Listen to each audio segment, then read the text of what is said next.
Hello guys, kamusta na po kayo? Ako po ay panoorin nyo sa aking gagawing gown. Ayan po, tayo po ay nagawa ng gown ngayon. Yan po, nagtatabas po tayo ng lining. Yan pong ginagawa ko ay lining. Gina lining po. And then, ayan po, ilalapat po natin sa upper blouse. Ayan po, bali ang nilapatan po natin ng Gina ay yung hard tool. Yan po yung gagamitin natin silbing patigas dun sa ating gagawing gown.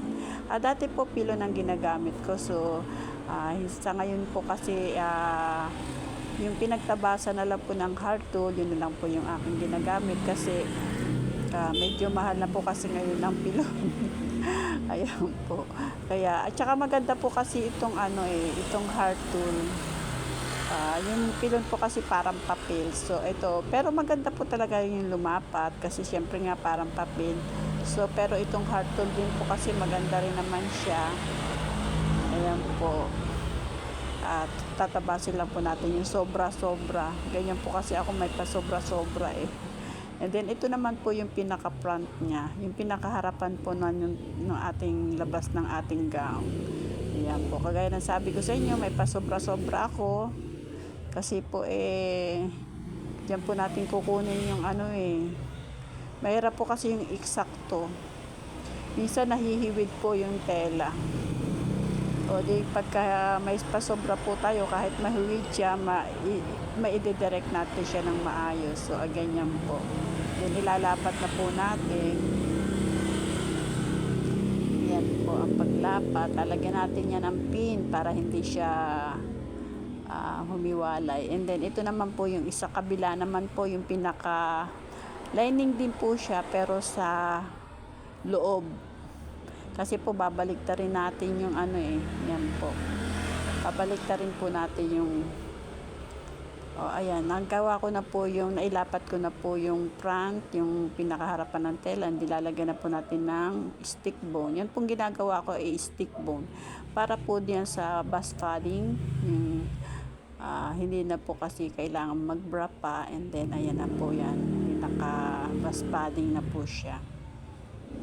Ayan. Ilalapat po uli natin yung lining na may kasamang hard tool.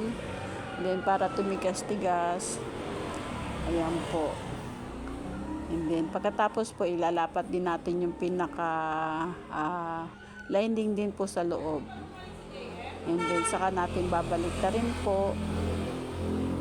Ayan, saka natin siya babaliktarin. Ayan po. Marami pong salamat sa lahat ng followers ko, sa aking mga viewers. Maraming pong salamat sa mga panonood nyo. Support na ginagawa nyo. Maraming pong salamat. Ayan po, lalagyan po natin ng 116. Yung pinaka-loob po. Yan. Ang paggagawa po ng gown ay talagang kailangan natin ng matyaga at saka pasensyosa, hindi kabugnutin. Para ang gown po natin ay maganda rin ang kalalabasan. Ayan. And then pagkatapos po niyan, babaliktarin natin yan. Yan po yung tinabas kong front at saka yung back.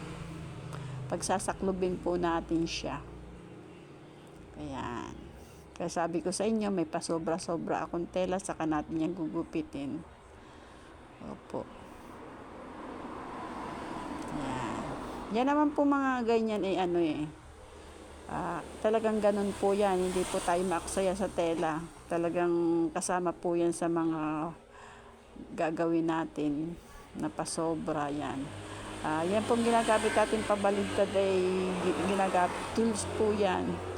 Kaya po ang gusto kong pambaliktad kasi pagka stick po nabubutas ang tela. So ganyan po. And then saka po natin yan ilalapat. O diba? Ganda siya. Yan po yung magiging silbing off shoulder. Continuous shoulder. Ayan po. Kailangan natin ng kailangan din natin sundot-sundutin para lumapat po yung pinakadulo niya. Ayan po, para magkakorte siya. Then, ayan na po. Saka po natin uli yan ilalapat ng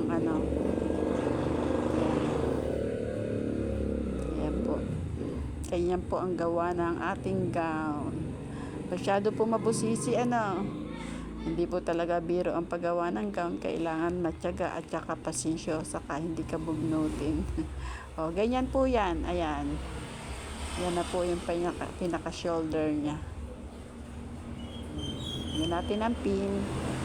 And then, ilalapat na po natin yung joint na po natin yung Ayan po.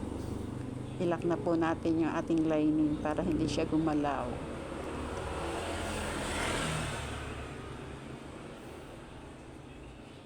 Diba?